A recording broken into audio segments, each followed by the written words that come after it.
సాక్షిలో అక్రమంగా కట్టారు, ఇల్లీగల్ గా కట్టారు, తప్పుడుగా కట్టారని చెప్పి మీరు రాసిన ఆర్టికల్లే మళ్ళీ ఇప్పుడు దానిల మీద గురించి మీరు 20 సంవత్సరాల నుంచి అన్నదానం చేస్తున్న సత్రాల మీద పడిన బీ ట్యాక్స్ వసూలు చేసుకుంటారని చెప్పి మళ్ళీ మా గురించి మీరే రాస్తారు. తెలుగుదేశం పార్టీ ప్రభుత్వంలో ఉన్న నాయకులు, ఎమ్మెల్యేగా మేము సత్రాలకి నోటీసులు ఇచ్చి వాళ్ళ కరెంటు కట్ చేస్తున్నామని చెప్పి మీరే రాస్తారు. అంటే మీరు ఒక ఇది కరెక్టా సాక్షి వాళ్ళు చెప్పాలా? ఏదో ఒకటి డిసైడ్ చేయండి. ఎందుకు ఈ విధంగా మీరు తప్పుడు ఆర్టికల్స్ రాస్తున్నారు? ఎందుకు ప్రజల్ని తప్పుదావ పట్టాలని చెప్పి చూస్తున్నారు?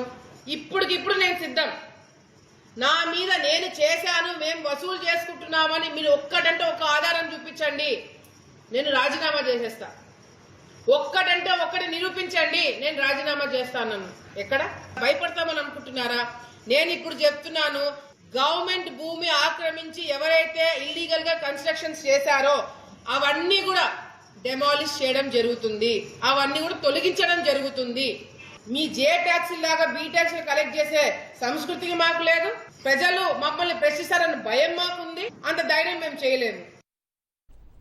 ప్రతి ఒక్కరూ తప్పనిసరిగా యూట్యూబ్లోకి వెళ్ళి కడప వార్తను లైక్ చేయండి, సబ్స్క్రైబ్ చేయండి.